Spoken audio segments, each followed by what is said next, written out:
Hello, guys, and welcome back to the FPL Duo. We're back for another stream, and we're back for, the Kneejerk stream, I should say, because the titles on this video, for some reason, is wrong. So I'm just going to quickly fix that right now. Sorry about that, guys. But yeah, sorry we're late. Just had issues, a little technical issue with scheduling the stream. But yeah, how you doing, Jordan? All good? How you been? Yeah, it's been a nice break away from football, but yeah, it's been a fantastic, obviously, return to Gameweek 22. It's been very eventful, and lots of high scoring players this week. So yeah, there's a lot to break down and talk about, and especially with the matches, I think all of them pretty much been really exciting to watch. Yeah, definitely. I'm sure we'll break it down how we've done. And yeah, to discuss really the aftermath of this game week, because it has been an interesting one. So I'm just fixing the title, as I was saying. I want to make sure I got it right.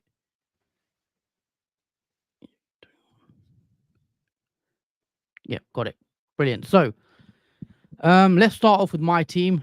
Game week 21. It feels like ages since the last Kneejerk stream. I believe it was about 3 weeks ago. So I wasn't there. I wasn't feeling too well, but I'm back now. And yeah, game week 21's been a bit up and down. Let's start off with the goalkeeper, Areola. Mad game. I didn't watch it. I heard it was a bit mad in the end with a couple of red cards. Areola was on a bit of a streak as well, keeping a few clean sheets. Couldn't keep it up today. Obviously, did concede twice, didn't he? So yeah, Areola blank 3 points, and I'll take that. And I did make 4 saves, so got the 1 point from that, which was nice.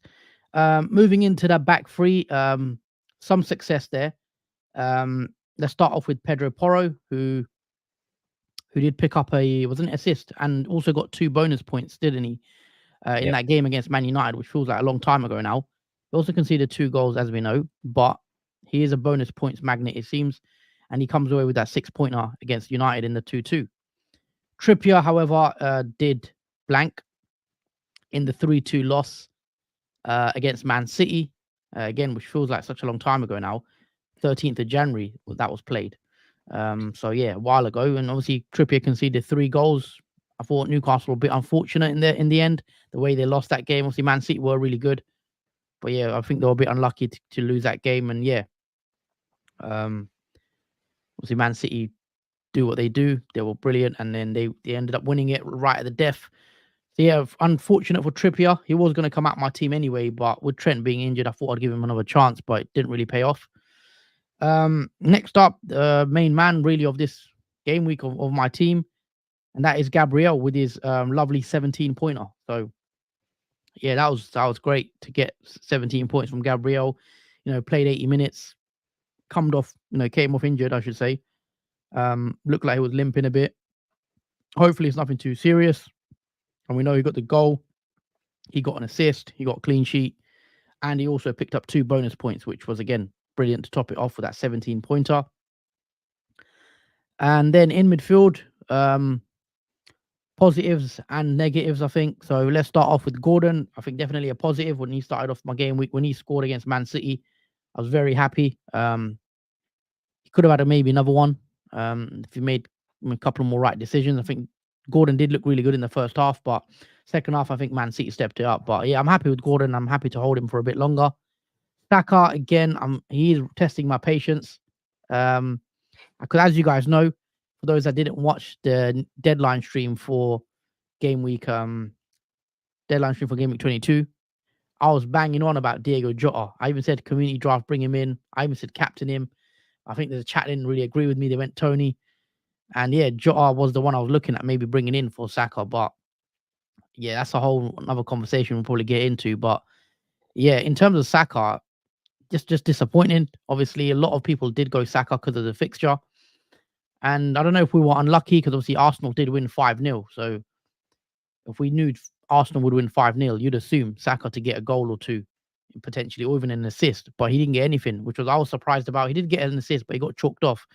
because it ended up being an own goal. So yeah, 6-pointer from him. He was my captain. Obviously, he only got the clean sheet point. So yeah, disappointed I got the captaincy sort of wrong, but I think a lot of people did because I know Saka was quite popular this week. And yeah, just one of those ones. I think I won't be captaining Saka anytime soon. I don't think. Foden again, maybe a bit of a surprise, but I thought he played well in the second half against Newcastle. It was a tough game as we knew. But Foden has been playing really well for Man City this season. He did blank again, but I'm happy to hold him because the fixtures coming up are nice. He's got Burnley next, so I'm not too worried about Foden. Obviously, KDB's back, but I think he's going to play next to him, so I'm not too worried about Foden going forward. Palmer, again, does what he does. Obviously, I've had him for a while, and he consistently seems to be returning. That's another goal from him. It was a penalty, I believe. So, as we know, penalty takers is a big thing. Chelsea won 1-0 in the end. Tight win. I think first half Chelsea were struggling a bit, but I thought Chelsea stepped up a lot in the second half. Chelsea actually played really well in the second half.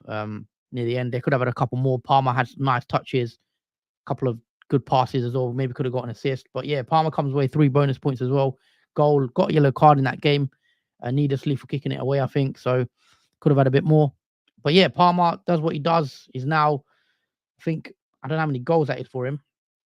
I believe, 9 goals now for Palmer. Obviously, a couple of pens, but he's been a brilliant buy for me since I bought him in. I think he was a 4.9. He's now 5.8. So nearly had $1 million in rise since then. He's still relatively cheap for what he is. Probably Chelsea's best player as well. And then our front line, very disappointing. Really, there's no way to sugarcoat it. Watkins, who blanked against Everton in the 0-0 draw. I didn't watch it, but that was very disappointing from him. Solanke, I wasn't expecting much, if I'm being honest, from Solanke against Liverpool. And I thought, obviously, I just finished watching that game, Liverpool v Bournemouth, and I thought Konate and Van Dijk had Solanke in their back pockets. Like that, I think that was a very impressive performance from Liverpool, considering the injuries, the players out, and Liverpool didn't play well first half, but second half, they just took it to another level, I think. And then Solanke struggled against Van Dijk and Konate. Obviously, Konate I thought was a monster today. And then Alvarez again, very frustrating from Alvarez. He's another player that I think I could potentially be looking to get rid of him soon. Obviously, I will be, because when Haaland's back, I'll probably take Alvarez out. But he's just one of those players that I expected a bit more from. Maybe another blank. He did, to be fair, he did get a goal, didn't he, against Sheffield? Before. I think I captained him that week. But just another blank from Alvarez. It's up and down with him. Hopefully Haaland's back, so I can bring him back in. But other than that, all my players have played, so I don't actually have anyone from the Brighton fixture. I believe that is tomorrow. Is that correct? So yeah, Brighton play tomorrow against Wolves, Monday Night Football. So I know that's all out for me. That's 57 points, which again, it's not much, but it is enough for a green arrow just. So my safety is 56, and I got 57. So I'm 1 point inside in terms of getting a green arrow. So I believe it's a 21k green arrow. So it's not huge, but it's a green arrow nonetheless, and I'll take it, especially when I didn't really get the captaincy right. All my forwards blanked. I've pretty much been saved by Gabriel and Palmer. Gordon also helped, was getting that goal. But yeah, green arrow, and it's just one of those weird game weeks where I feel like it could have been a lot more potential, because Jota's the one that I was banging on about. I think, as I said, I was very keen. I was so close to going with Jota, and I wish I did, because he goes and gets a 19-pointer. And if I had him, then yeah, I don't know what my rank would have been. But yeah, that's my team. Dubravka on the bench, 3 points. Obviously, had a couple of injuries, annoyingly. Taylor was injured, didn't play. Trent, we know, is injured, and he's going to be injured for another game or so. Salah, we know, is actually injured as well now, but he's off to AFCON. Hopefully, he isn't too serious as well, and he can be back very soon. So, there's obviously other few players, that did well this game week, likes of KDB, etc., who we will chat about in a second part of this video, who to bring in for game week 22, which is going to be the interesting one. I want to get your thoughts as well, and what your transfers are, because obviously you wildcarded this game week. Yeah, that is correct. Wildcard was active. So, you'll see for my team. But yeah, it has been paying off so far. But yeah, without further ado, move over to my team and see how it's done for Game Week 21. So, as you guys know, I did wildcard for Game Week 21, and this is how it looks. So far, we've got Areola on 3 points, who played today against Sheffield United. What drama that brought in the late stages of that game. It was literally drama central. I didn't know what was going on and what was happening, but I think a lot of you in the chat, West Ham fans in particularly, think they got a bit, let's say, unfortunate. Bowen should have had a penalty at the end of that game, and potentially that would have been West Ham's win. But it did end up 2-2, and obviously Ariada did concede. He actually did come off in the later stages of that game from trying to punch the ball away, but instead collided with a Sheffield United player, which ended up having the penalty given to Sheffield. And then Fabianski did come on to the pitch. I think he should be fine, Areola. I think that was just a knock to his nose or somewhere on his face, but he should be fine for the next game. But yeah, he did make 4 saves, which gave him the point, which made him end on 3 points. So no clean sheet for him, but a very dramatic match. At the end of that was pretty good to watch. Moving on to the defence, so as you know, Estepinian will play Wolves at home tomorrow, so we'll have to wait and see how that goes. I'm very excited to see what that match does bring. So we move on to Pedro Porro, who got his 6 points, and again, this is the reason why we brought Pedro Porro in, not for the clean sheets, because Spurs at the moment are not keeping many, but as we know, Pedro Porro, he is an attacking threat, and he has delivered another assist yet again. So literally, Pedro Porro is the assist magnet. I think he's on 8 assists so far this season, so he is racking those up. And again, he has rewarded us with a 6-pointer, getting the bonus 2 on top of that as well. And with no clean sheet in that 2-2 draw against Man United, that has paid off very nicely for us Pedro owners. Moving on to the last defender who we've spoken about a little bit, and that is Gabriel. I think he was amazing in that Arsenal game, and we've talked about how dangerous Gabriel is on set pieces, especially from corners, and how dangerous he can be at headering, being very clinical. And I think he showed a lot of clinicalness in that Crystal Palace game. It's a bit unfortunate for his second goal, which it was taken off him, that second one, because it did rebound off of Henderson's head and went into the goal. I think it was still on target for Gabriel to score, but instead it was given to Henderson as an own goal. But apart from that, he did score 1 goal, got an assist, the clean sheet, and the bonus 2. So I feel that's more than enough that we can ask for Gabriel owners. But yeah, massive haul, 17 points. Potentially could have been 20 plus if that goal was counted, that second one. But he still got the assist from that, which I'm very happy about. But yeah, Arsenal looked pretty good in that 5-0 victory over Crystal Palace. Moving on to the midfield, and obviously Gross, he plays with Estepinian tomorrow in that Wolves at home game. So yeah, we'll have to wait and see how he does. So we move on to Foden, who I'm pretty annoyed and frustrated actually with the fact that Foden wasn't a part of any of the 3 goals that Man City scored. I thought he had half chances here and there to potentially score a goal, but it wasn't to be for Foden. I'm quite annoyed that he didn't get anything from that game, not even an assist. But yeah, he only gets 2 points. I think pretty quiet game in that sense in terms of returns. But yeah, he does have a nice fixture coming up. Maybe he can repay us especially for a lot of who did bring in Foden for that fixture. But he does have Burnley at home next, which seems much more nicer for him. Next, we move on to Saka, who gets his 3 points. Now, there was a bit of confusion because Saka was rewarded with the assist before it was corrected. That was obviously from the Henderson own goal. But due to Henderson obviously getting that own goal, it did take away the Saka assist. So it did end up with him just having the 3 points for the clean sheet point on top of that. So yeah, a bit annoying, I think, for captainers that did captain Saka and saw that assist get chalked off because FPL did count it as an assist, but then officially it was Henderson's own goal, which chalked off the Saka assist. But yeah, he does end up with 3 points.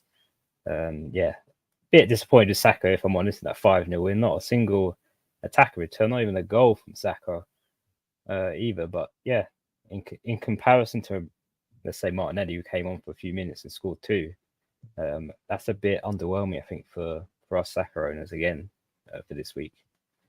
Moving on to Richarlison, who was obviously one of the players I brought in for the wild card. It did pay off. He scored the goal and got the bonus one on top of that as well. So yeah, nice transfer in for Richarlison. Again, I'm very surprised that his ownership barely creeped up.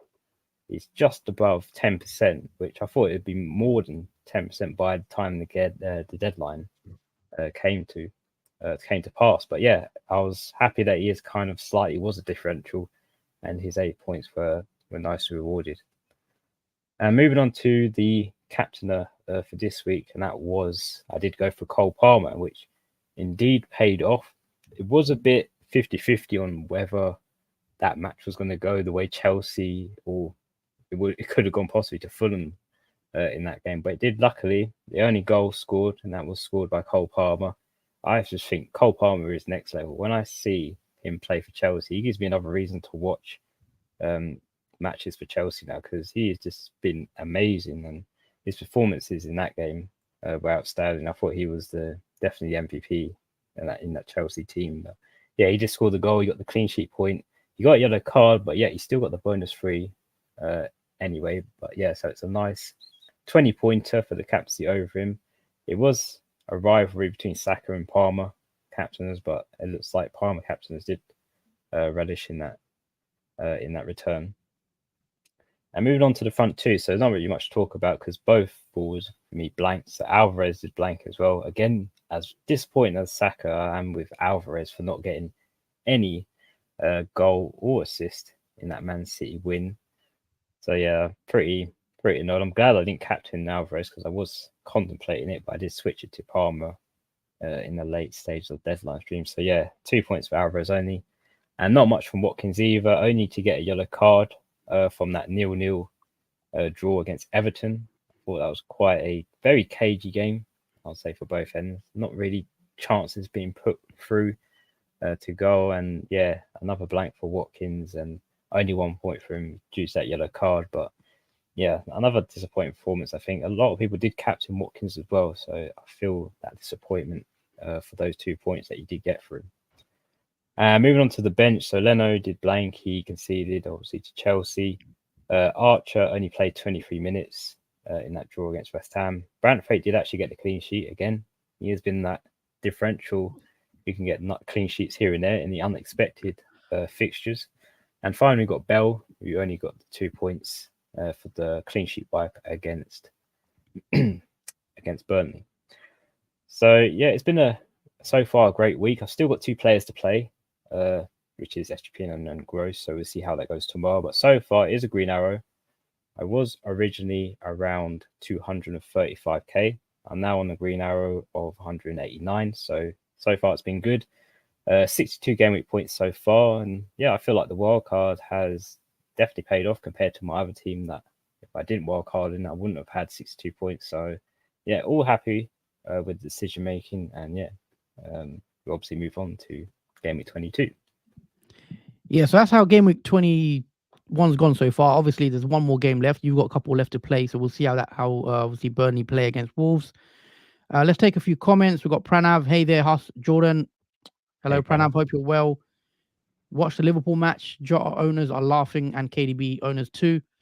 Yeah, look, I spoke about Jota briefly. Fair play to anyone that got Jota in.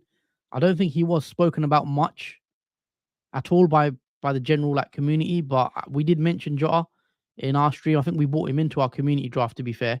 And we didn't captain him, but I did speak about him quite a bit. In terms of KDB as well, I think you sort of mentioned KDB, but he was one that we wanted to watch because we knew he wouldn't start. So it's one of those KDB. He didn't start. So if that match, if you had KDB as an owner and you knew he wasn't going to start, would you have bought him in? I don't think you would have. So no one saw him coming on with 10 minutes to go or 15, however, how many minutes was left, and then him doing what he does. But fair play to who took those punts, because I know there's a few people that did bring KDB and Jota, and obviously you must have done really well. So yeah, sometimes I guess it is a risk. Sometimes it pays off.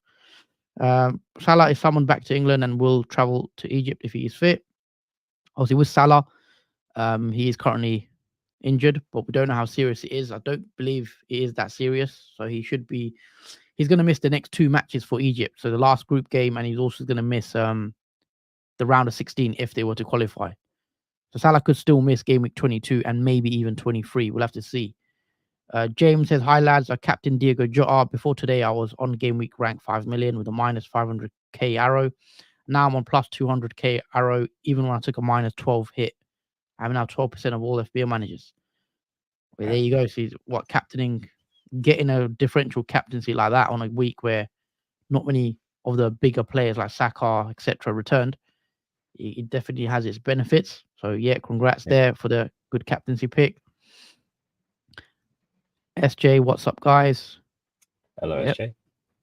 Hope you're well. Having a great game week, 71 points, overall rank 916. Still triple Brighton to come, Gross, Pedro, and Estu. Well, okay, you're in the top 1K, so you can't get much better than that. Yeah. So yeah, SJ having a really good season as well. Yeah, you're in a really good position. Still got triple Brighton to play. I was contemplating whether to go triple Brighton myself, but I went double instead. So I've still got Gross and Estupiñán. But yeah, hopefully you do well in the Brighton game tomorrow. Yeah, let's see. That should be a good game. Let's pull up our teams for game week 22. I get confused with what game week we're on because I feel like it's been weird this period because we had so much football and now we literally have nothing for like a month. So yeah, it's been a big gap. All right, let me just share my screen. All right, that's what my team looks like right now. That's the bus team.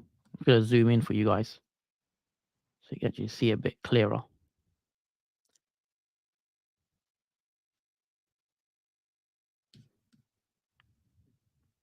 Let me just go this way. So yeah, that is the team, guys, for game week 22. So I've got, let me just read out the bus team. Areola against Bournemouth. I've got Porro against Brentford. I've got Gabriel against Forest, who's currently flagged. I've got Trippier against Villa. I've got Gordon against Villa. I've got Palmer against Liverpool. I got Foden against Burnley. And I've got Saka against Forest. Then I've got Alvarez up front against Burnley, Watkins against Newcastle, and Solanke against West Ham away. And on the bench, I've not really got much as well. A lot of flags. And we know Trent isn't probably going to play. There is actually rumors that Trent could be back for that Chelsea game. I've seen some rumors, so hopefully we'll find out more. Because I don't think Liverpool play Chelsea until... I'm just trying to see when Liverpool actually play Chelsea. Yeah, till the 31st. So like a 2-week break. Yeah, so Liverpool don't play in the league because Liverpool play FA Cup next week because they're in the 4th round. So Trent will miss the FA Cup game and maybe Liverpool don't play till another 10 days basically. So Trent could be back for Chelsea and I'm hoping he is. Then I'll just bench Trippier or Gabriel if he's actually injured. But we'll have to see because I don't actually know with Gabriel. And Salah we know isn't going to play against Chelsea, I don't think, no matter what. And yeah, I've also got 2 free transfers. So I'm glad I've got 2 free transfers in the back pocket if I do need to make changes. I feel like there is some changes I want to make to this team. So first of all, again, it's the Haaland question every week. It seems like Haaland's been out for a while now. And again, all my transfer plans depend on Haaland. Again, if he's back, Alvarez up to Haaland is happening. And then I'll downgrade elsewhere to get the money. So I'm just going to see what the situation is with my team. So I've got 1.7 in the bank. So Alvarez out to Haaland if he's fit, which I don't think he will be fit, by the way. I don't know what you think. No, I don't think it will be. They also play in the 31st, which is a Wednesday. So Liverpool and Man City will be playing on Wednesday. It's midweek games. I just have a feeling he's not going to play against Burnley. So again, that's another week where we have to leave funds potentially to bring him back in. So let's say he is fit, he'll probably come in. Then I have to make 5.3 elsewhere, which I don't really know where to go with that because I would love to take Trippier out, but that will leave you. It's not enough. So Salah to, I don't know if I could do Jota. I can't even do Salah to Jota. So I'll have to have a think. But I could be tempted into a -4 if I'm being honest. I would not mind a -4 taking Trippier out because I think I don't want to hold Trippier for too much longer. But saying that, I've held him on through the bad fixtures when he had Liverpool, when he had Man City. His fixtures are turning again. So he's got Villa, then Luton, Forest, Bournemouth. So some decent fixtures for Newcastle in there. So maybe I could hold him. And again, it depends on injuries, I think. Because if Trent's back, then I'd want to keep Trent. But Salah, we know Salah's going to probably be knocked out in terms of Egypt. It looks like they're not going to make it through. So if Salah comes back, I definitely want Salah as well. So I think Trippier might have to be the sacrifice from this team. So I don't know how I'm going to navigate it because it's hard to have.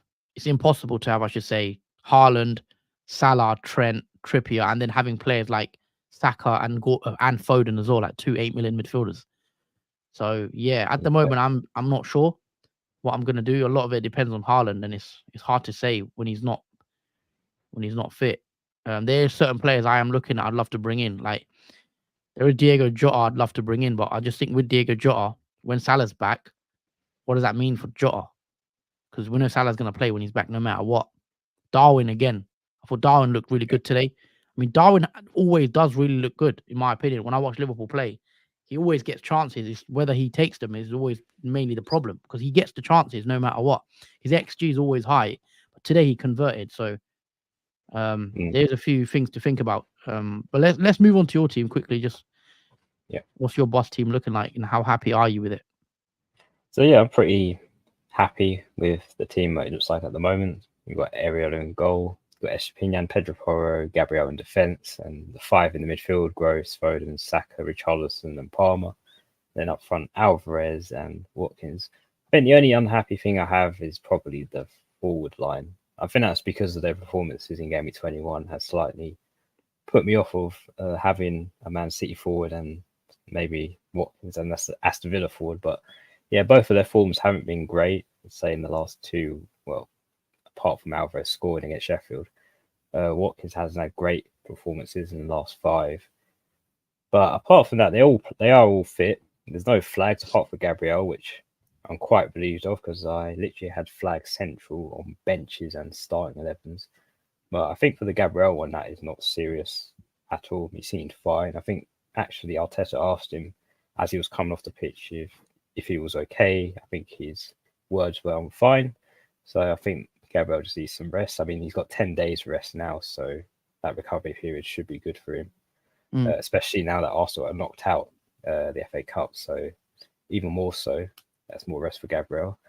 But apart from that, yeah, I think the way my team's set up, I don't necessarily need to do any transfer moves as long as everyone's fit. I do have 1 free transfer, so I think if we go at 22, I will potentially roll the transfer. If I hear otherwise Haaland's going to be fit, then I will possibly do the move to Alvarez to Haaland. I do have enough money to do that move due to the fact that I have a lot of cheap players in my team. I have no Salah anymore, got no Trippier anymore, so it does save me enough money to do 1 free transfer to Alvarez to Haaland in 1 move. So yeah, apart from that, in terms of captaincy also, I put it on Richarlison for the moment. I'm not too keen on captaining a Man City asset, even though it's a Burnley at home fixture. I still think with Man City, I'm not too sure. Not too sure there's like an absolute guaranteed goal scorer in that game because anyone could potentially score in that fixture. So I think with Richarlison as the main man for Spurs, for me, is the problem. Is the most likely captain, I think, because Brentford have leaked goals a lot. I think they did leak 2 against Nottingham Forest. And yeah, I think Spurs captaincy Richarlison, I think is for me. Palmer's got Liverpool away, which I think is a tricky fixture, especially with Anfield. So yeah, he's currently my bias, but up to this moment in time, Richarlison's my captain, and looks like I'm going to roll the transfer. Yeah. Okay. Well, if Haaland's back, if he was to bring Haaland in, we know he's back. Let's say he was confirmed. Would you captain Haaland against Burnley? Yes, I most likely would captain Haaland against Burnley at home. I just think Haaland's a bit more dangerous and clinical than Alvarez has been. I mean, Alvarez has had chances to score and whatnot, but I feel like if that was Haaland in those opportunities, I think Haaland put those in the back of the net easily. And on the Mm. other side, Alvarez is a decent player, but I just think Haaland has that upper edge of finishing over Alvarez. Okay. So it looks like both our plans. I think a lot of managers' plans depend on Haaland, really. If he's fit and we know he's fit, then he's coming in. But I'm not so sure he's going to be back. As I said, I think Pep. I did say this as well. I don't know if you remember. I did say, what if we're being, we're being a bit lied to by Pep, that Haaland's a lot more serious than he's led on. Because initially, if you remember, he said it's going to be like a game or two, and a lot of people kept him, and I just got rid of him straight away because I had a feeling. Um, I just had a feeling that he's going to be out for a while. I didn't think it would be this long, but now, when was the last time Haaland actually played? Do you know if you can get it up? Because I don't remember. Was it like game week 18 or something? Yeah, I can just quickly get it up. But it has been been that long. Haaland's dropped price in that period. But the last time he played was in game week 15. Wow. And that was Aston Villa, where he got the 2 points. So he's missed the last 6 Premier League games. He's missed 5 5. Premier League. Yeah, 5 Premier League games. Yeah, the problem is obviously for Man City, the games were very condensed, like every 2-3 days. So that's why it looks like he's missed a lot of games. But in terms of actual weeks out, he's not been out for many weeks. But there's just been loads of games in a short amount of time. Yeah. But yeah, obviously holding Haaland is definitely not paid off. That's fair to say. Yeah. For those managers that has just kept him because he's been taking up a lot of money on the bench, and now we're on that similar boat to Salah. Like I'm on a similar boat to Salah. Do I sell Salah? So if I show you my team, or do I keep Salah? Because we know he's not going to play probably next game and maybe the game after that as well. But I will want him back. What about yourself? Would you want Salah back when he's back playing from AFCON? That's the thing. That's the thing, because the way KDB looked, I slightly sided it towards maybe could we go cheaper option in midfield and potentially go for KDB instead of a Salah who's more expensive. Because if Kevin De Bruyne can do that in a game, come on the pitch for 10 or so minutes and turn the game around against Newcastle, he has the potential to be like a Salah if we see more minutes coming from him, obviously. And as long as he stays fit, KDB could be a replacement for Salah, even though it's going to be hard to fit, obviously, Salah back into the team because he's expensive. And especially when we've got Trent, maybe Trippier and other expensive premiums, we're going to have to sacrifice one of them. And maybe Salah is a sacrifice. For me, obviously for my team, I think you guys can see, for me, Salah is number one untouchable player in my team. Like for me, he's like Haaland level at the moment. For me, I'm not even considering going without Salah. For me, he's that essential. For me, he's on that level with Haaland. So I would never consider removing him. I understand he's very expensive, but I've just seen how obviously Liverpool are playing really well this season, and I don't want to get rid of that. But in terms of KDB, obviously we know how good KDB is. He's back from injury. And we saw what he done in a short amount of time. So KDB, it's going to be interesting because there will be managers tempted to go with KDB as well because he's looked good. Man City, when they have Haaland back as well, obviously we know KDB and Haaland's partnership is really nice as well. But yeah, I don't think I would be able to get KDB really unless I somehow got rid of. Actually, it would probably be impossible if I got rid of Trent and Trippier. I still don't think I can do KDB. So for me, it would be Salah at 100%. I'd want, and I'd probably want Haaland as well. So I'll have to sacrifice KDB in that regard. But we'll have to see with Trent because you've not got Trent as well right now. Would you want Trent back when he's back potentially? I mean, yeah, it's another player we might want back into our teams. For me, the way my team's set up, as much as I like to have Trent in my team, it would be very hard to bring him back in if I do have Haaland back into the team.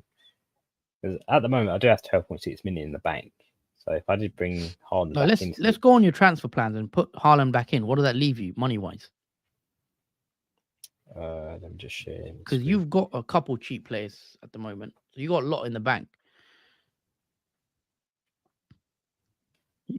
Okay, yeah, I've got 12.6 million in the bank. So if I did take out, let's say, Alvarez and bring in Haaland, you could still get to Salah, I think. So yeah, that's 5.7 million after Haaland's been brought in. So yeah, if I even if I take out Foden, that leaves me enough money for Salah. What is Even Salah if again? Is he 13? he's 13.1. 13.1. You could even sell Saka, really. I think you can sell Saka and get to him as well. Yeah, even Saka's even more Saka's more expensive. expensive, and the way Yeah. Saka's playing, I don't know what's the is he potentially on the chopping block or I mean, with Saka, it's a hard one with Saka because even though he's not really returning much, he does return every now and then. He could have returned in the Arsenal game and got that assist if he wasn't chalked off for that own goal, and we probably would have said, "Oh, maybe Saka's worth a hold." But Mm. it's hard with Saka because of his ownership as well. It's 62%. I think as yeah, well we have to consider the ownership. If we do take out a Saka and let's say he scores next game week, and we've taken him out for that reason, that's a lot of rank drop for not having him, and we're losing the points on him. So I don't yeah. know with Saka. I think he's still a keeper, even though I don't want to keep him in the team. In a way, you're kind of forced into keeping Saka in your team as much as his ownership. If it stays high like that, and he's still getting, let's see, relatively getting assists or maybe a goal here and there, I Mhm. think he's still like a holding player. Yeah, I mean, you do still have the money though to go to Salah Yeah, or a KDB. But would it be KDB that you'd be siding towards? Obviously, a lot lower I owned think. as well. KDB. Yeah, I think if I took out Foden and bought KDB, and as the way KDB looked in that game, it was just like he looked like he wasn't injured at all when he's obviously fit, but when he came on, he just looked like he made it look easy, those goals. Yeah, Man City was struggling to score against Newcastle, but De Bruyne, he just walked in like it was nothing. And yeah, it does leave him with 3 million in the bank because De Bruyne is 10.5 million. So again, that does leave me with a little bit more money. It's not enough to afford Salah, yep. but it could be enough to afford Trent. How I would you get think. to Trent? Because you'll have to take out well, you might have to take out Porro or someone like that. Really, can you get to Estupinian? Would you want to even remove Estupinian? Gabriel obviously Yeah, doing quite well. and yeah, that's true. Gabriel and Estupiñán, I think, are defenders I wouldn't want to remove. And saying that, I don't think I could afford Trent if I had to keep both of those. So it might be going without any Liverpool assets. That's probably not a good idea, going without Yeah, any, because you'll I want this. certainly don't think that is personally. I just think the way Liverpool No, play, Liverpool are top of the league yeah, currently sitting there. They are the best team in the league. You know, when you look at it in the league, but the way you could go and maybe bring a Darwin. I know Darwin has frustrated at times. If you want to fit a Liverpool player in and you can't get a defender or midfielder, could you be tempted by a forward player? Maybe I don't know, I mean, yeah, if we look at because how it's, you could easily do Watkins to Darwin, for example, yeah, and that Watkins gives you some Darwin, coverage. because I would say Watkins has fell off a bit, and Darwin has looked much better. And yeah, Darwin is cheaper than Watkins, so it does save up more money. That's 4.4 million now. If I did take out Watkins for Darwin, I mean, Watkins obviously has had a really good season so far. I mean, 9 goals and 11 assists is yeah, not to be sniffed at. Um, Fixtures as well for Watkins aren't too bad. I know that he's got Newcastle at home next, but they are quite strong at home. Aston Villa. After that, Sheffield, Man United, Newcastle, Forest, Luton. And with Darwin, just looking at the fixtures, Liverpool have some trickier games coming up in the next two. You know, Chelsea at home. We know Chelsea are an odd team, but mm, Chelsea and Liverpool was always one of those games where it's always tight, and there's been a lot of draws between Chelsea and Liverpool in the last few years. Liverpool have Arsenal away as well in Game Week 23, so that is one of the tougher games Liverpool actually have left this season. I believe that might be Liverpool's toughest game left, apart from Man City. Arsenal away in Game Week 23, then Burnley, Brentford, Luton, Forest after that.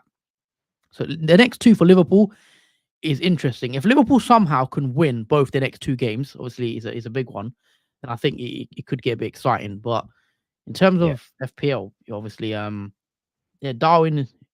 It's interesting because obviously Salah's going to be back, and we know when Salah's back, he's going to start. And Jota's looking really good, so Jota will take minutes off Darwin. Gakpo is there still, will take a bit of minutes off Darwin. So I still think Darwin is seen as the main guy up front. I still think he is, and Jota. So, still think Yeah. Gakpo and Diaz. It's just the minutes risk potentially with Darwin. He will miss maybe 1 in 5. We also have to consider as well, in terms of Man City, they have a double coming Yep. up, which is in 25. So not yet anyway, but that's another thing you want to consider because you don't really want to have any Man City assets until that double comes along, and you may want to bring in some Man City assets for that Yep. double. So again, that's something else you have to consider, as well as also Liverpool assets as well. And yeah, Yeah, because Liverpool don't double yet, but Liverpool will double, I believe, mm, soon-ish. Because Liverpool are in all competitions and stuff. They're expecting to be some doubles later down the line. But yeah, Man City's double in 25 definitely interesting. We've not really discussed that since. Well, we haven't really discussed that at all because it kind of came after the deadline. I think the news. yeah, So is that why you wanted to bring De Bruyne in, sort of for that yeah. double as well? Yeah, because if we have Haaland for that double, yes, we could potentially triple captain Darwin if not Darwin, Haaland if we wanted to for that double game week. But you're not really getting much upside because of obviously Haaland's ownership will probably rocket if he is, let's say, fit by then he should be. It will rocket more high than what it is at 50, just over 50%. So apart from those who don't triple captain Haaland, that's the only, let's say, advantage you'll have. But on the other hand, if you do, let's say, captain maybe a De Bruyne who's less owned. Are you worried about his minutes though, De Bruyne? Because at the end of the day, he only played 21 minutes. He's not gonna. I mean, how many minutes do you think he's gonna get? Because I think he said himself, De Bruyne, in the one of the games, like after the game, he's not gonna play like straight away. So, how many minutes do you think he's gonna start, and how many games will he play? Do you reckon in terms of like as a starter? Obviously, we know he's one of Man City's most important players, but do you think Pep will ease him in, or do you think Yeah. he's just gonna start him and play him every game like we know he's used to normally with KDB? I think Pep will ease him back in because after being out for so long from his injury, you wouldn't want to throw De Bruyne in a 90-minute game and then have him be relapsed on injury. I think he will play maybe half an hour to 20 minutes in games coming up for Man City, but at the same time, Man City have struggled to really capitalize on their matches, and I think without De Bruyne coming on to that game, potentially Newcastle would either would have won or would have drew in that game. So it's a massive swing that he actually came on in that game and got the goal and assisted one of the goals as well. But I do think he won't play many minutes as far as, let's say, 3 or 4 game weeks to now. But for that double, which is in 25, I think for that double, he could potentially play one of them 90 minutes, and maybe the other one he won't play, but come on to the pitch and play some minutes. But even if he does play 90 minutes in one of the fixtures and gets a goal, you've pretty much made up for that in terms of having De Bruyne in your team. As long as he gets a goal or something out of one of those fixtures, then I think it's worth it for that, bringing him in for that double. Yeah, I want to see with KDB. Is he going to start v Burnley? Because that'll be interesting to watch. If he starts v Burnley, then I do want to see. I said KDB is always a bit of a wait and see. Same I said with Tony. Obviously, Tony did end up scoring the free kick, but those sort of players for me are always wait and see because they're coming back from such a long time out. I do want to wait and see what the situation is there. But let's take a few comments. Pranav said he missed the deadline. Unfortunate there, Pranav. Roman says 59 points with Estupinians to play. Salah to Richarlison. My transfer of Salah to Richarlison instead of Jota looks a bit iffy now, but at least Richarlison returned. Chief says great week for me also, 83 points. Brilliant. Good week, nice. Chief. I'm thinking for Dubravka to Alisson since I have Trippier. I don't like double defense. Tell me nailed goalkeeper picks, no money issue. I like Alisson, but again, I just don't. I wouldn't want to bring an expensive goalkeeper in. I just think just get a cheap goalie because we know you're going to want players like Salah, like Trent, like KDB, etc. Haaland. You will be stretched for money soon. It's because all the premiums are out currently. When the premiums are back, you're going to want them. Son, and we've completely forgot about Son. When he's back, a lot of us will want Son as well. Was it Salah, Son, KDB? these guys are some of the best players in the league. Next week I'm thinking Solanke to Wood and then Garnacho to Foden for a -4. However, if both Wood and Foden rise, will I be locked out of the move? Do I go early? I definitely wouldn't go early. I think you can wait. No. Yeah, Chris Wood did score in that Brentford game as well. And Awani's not expected to come back till near the end of January. So I think in terms of the move, I don't know if it's. I mean, you still got 2 game weeks, I think, out of Chris Wood before maybe Awani returns back into the game. So in terms of fixtures for Nottingham Forest, quickly. But yeah, in terms of the next 2 game weeks for Nottingham Forest, in terms of fixtures, it's worth going for Chris Wood. He does have Arsenal at home in 22, then Bournemouth away in 23. So they are all the best fixtures. But even the next one in 24, when he has Newcastle at home, again, that's not knowing what will happen in that fixture. But they are tough fixtures. I think Arsenal and Bournemouth and Newcastle in a row, and then maybe Awani comes back in 25 who has West Ham at home. So yeah, I don't know about Chris Wood. Okay, Roman also says 2 questions about 2 players, Tony and Kyle Walker. Thoughts on them? I mean, Tony, again, for me, he was a wait and see. Obviously, he returned back with a bang. Obviously, scoring his first game in like 6 months. I think he was out for, wasn't he? Where's 8 months? I don't remember. I don't even know. It's been that long. Obviously, Tony. Obviously, Brentford won. Obviously, that's the first win in I think 5 or 6 matches. So they are having a bit of a bad run recently, Brentford. But that win was big for Brentford, and obviously Tony getting the goals. But I just don't like Brentford's fixtures coming up. I think Brentford's fixtures are very tough. The next 5, or I should say the next 6. Actually, okay, let me just read you out Brentford's fixtures. So they got Spurs away, then Man City at home, then Wolves away, then Liverpool at home, then Man City away, then West Ham away, then Chelsea at home, then Arsenal away. For me, they're a complete avoid. I personally not keen on Tony. I know he scored after his return, but I just think the fixtures I'm not keen on. And the way Brentford have been this season, I know they've missed Tony a lot, but I'm not keen on it on Brentford assets right now. If I'm being honest, what about yourself? I mean, I don't know if you've looked at the fixture list, but I mean, Tony is very good. He can still score in those tougher games. But thoughts?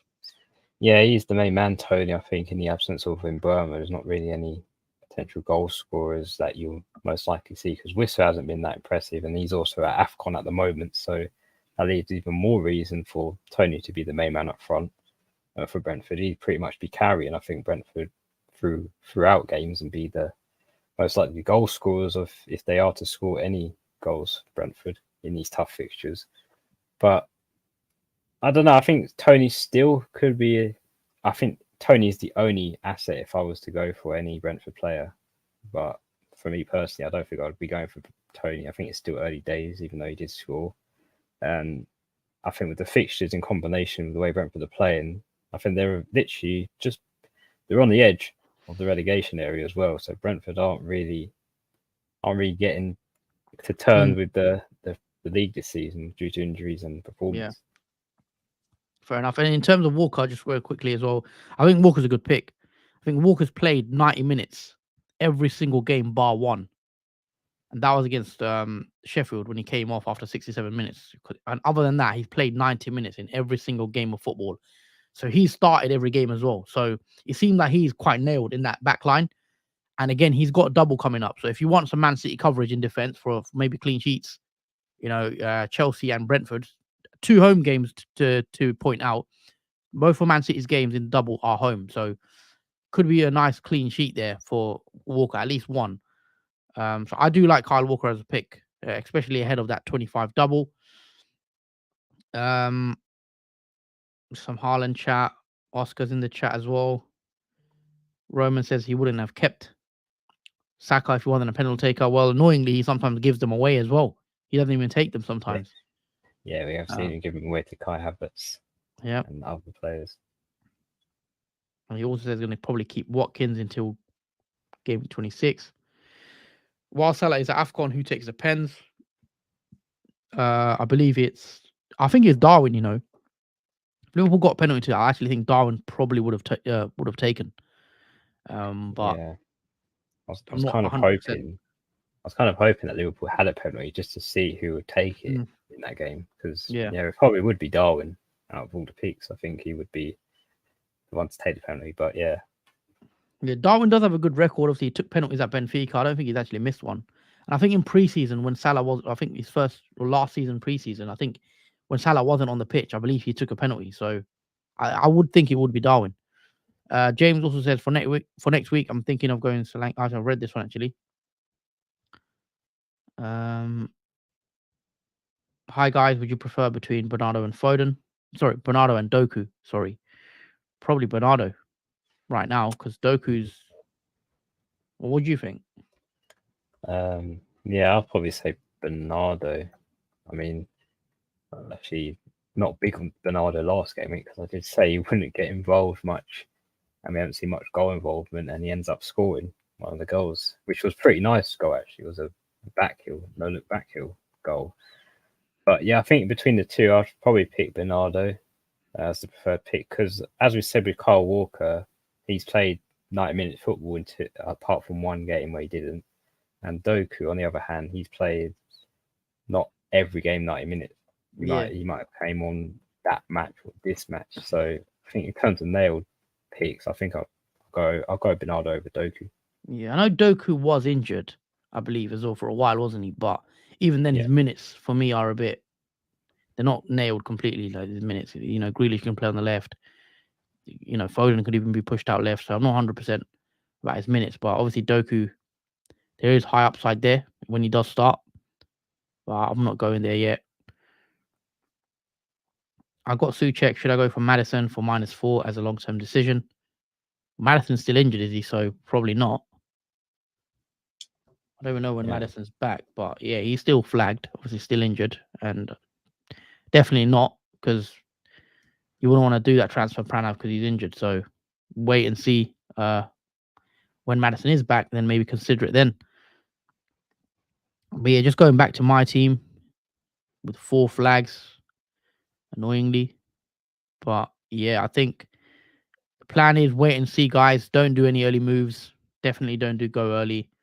Um, Wait and see what the situation is with Haaland. As I said, if Haaland's fit, I think he becomes priority because then you have a captaincy option there as well. Because we're probably going to want to captain Haaland at home to Burnley, even though that is his first game back after ages. We'll still be confident in him, I think, to score against Burnley. So yeah, I think wait and see what the Haaland does. Don't go early. I'm just looking at when the next deadline is. Just trying to look here. Also, some news about Salah. That's the plan. If that's Oh, hold on. So apparently, I should almost play the video. So Klopp has said Salah could come back from AFCON. Oh yeah.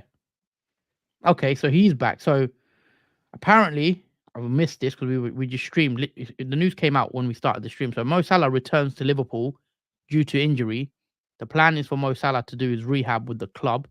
If he is fit before the final, then probably he will go back to the AFCON, says Klopp. So he's come back. So yeah, it looks like Salah's returned. So temporarily for his recovery. Yeah. So he's gonna do his rehab at Liverpool with the club. And if Egypt did go to like the final or something, then he would return back and play for them. But I'm not sure Egypt will even get there. So I mean that might be good news. I don't know. It might not be great news because if Salah has to return, maybe his injury is more serious than we think. So because Egypt said he's only going to miss 2 games. He's only going to miss the next group game and then the round of 16. But maybe Salah misses a bit more. I don't know. So Bit more uncertainty to make sure you don't do early transfers as well, because anything can change in terms of the plans for players like Salah and Haaland.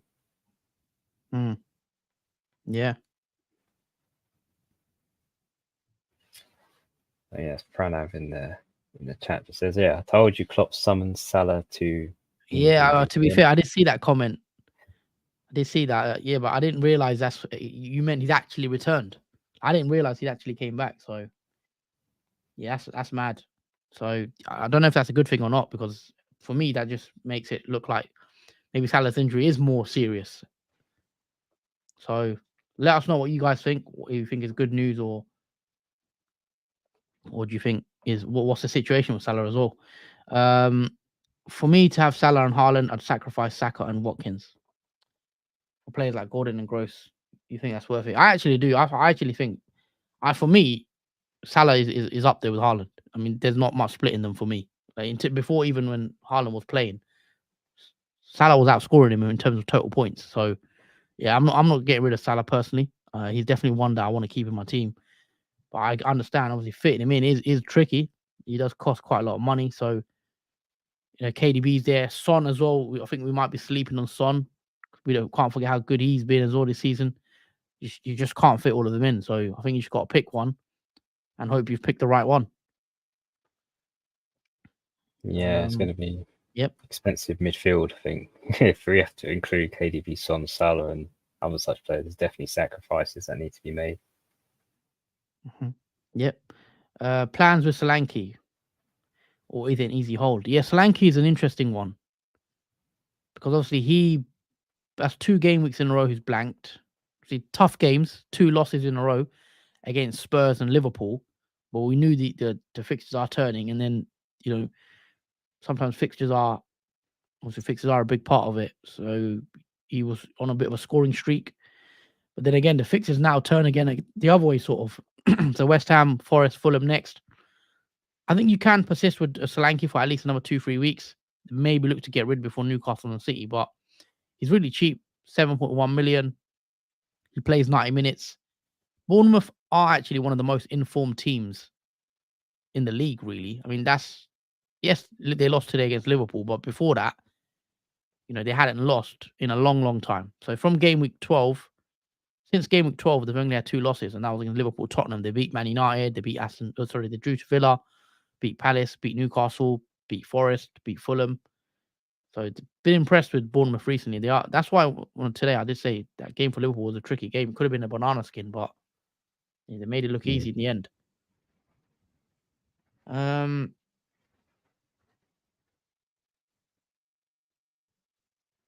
But yeah, I think we might leave it there, Jordan. I mean, if there's anything else you wanted to cover in particular. I think we've pretty much covered pretty much everything, apart from that West Ham upset where Bowen could have had a penalty. That's pretty much about all we've pretty much covered in this game week. Bowen, is he be another option again for you as well? Because he's now back. We didn't know whether he'd be back or not, and it looks like he's fit. So yeah, that was a surprise to see actually Bowen back again fit. I mean, a bit annoying, but he did blank, thankfully, today. As an option though, yeah, Bowen could be slept on, but the way West Ham are looking at the moment, I don't think I'll be going there, because a lot of players have gone to AFCON. A lot of them are injured. Paqueta being one of them being injured as a massive player, I think, for West Ham, missing out on the starting 11. Doesn't really leave much. I mean, Ward-Prowse, yes, another asset, important. That's still fit. But I think West Ham's attack has been quite winded by injuries and obviously players going off to AFCON. So I don't know if Bowen at the moment is a great pick until we see these players come back for West Ham. Yeah, obviously Paqueta's a big miss, and he's out for a while. So we'll have to maybe judge and reassess. But we know Bowen is obviously having a really good season as well. So he's up there in terms of goals and assists as well. But yeah, I think we'll wrap it up here, guys. That's it pretty much from us. It's been an hour. It's been the Kneejerk stream for Game Week 22. Looking ahead to that. And we will be back again. I'm thinking, when's the next deadline? So next Tuesday, I believe.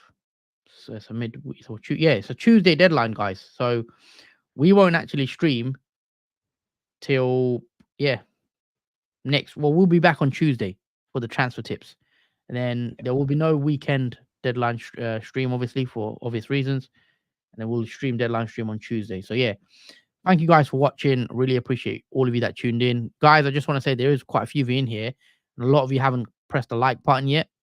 So if you are watching and you are enjoying the content, do hit that like button, guys. It really helps support the channel. It helps, grow the channel as well. And, it shows us that you are enjoying the content as well. So we've got David in the chat who says, good stuff, lads. Thank you, David. Really appreciate the kind words. And we also got a super chat. So big thank you to Christian Ashley with the £2 super chat. Good stream, lads. Well, thank you for that, for the super chat, Christian. I really appreciate it as well. And yeah, hope you guys enjoyed it. As I said, if you did, hit that like, all we ask for. And we hope to see you guys again Tuesday for the transfer tips video. But yeah, it's good to be back. It felt like I was out streaming I haven't streamed for about 3 weeks, I think. So yeah, it is nice to be back. And yeah, good game week so far. Obviously, some of your players to go to tomorrow. So anything else you want to add then, Jordan, to us or to the stream? Yeah, just hopefully everyone's had a lovely time off of FPL, and welcome back, obviously, to it as well. It's been a nice break, but it's nice to have come back to the routine. But yeah, hopefully your game week ends pretty well, because obviously the match tomorrow will finalise game week 21. But yeah, until then, take care. We'll see you very soon. Until then, have a nice week.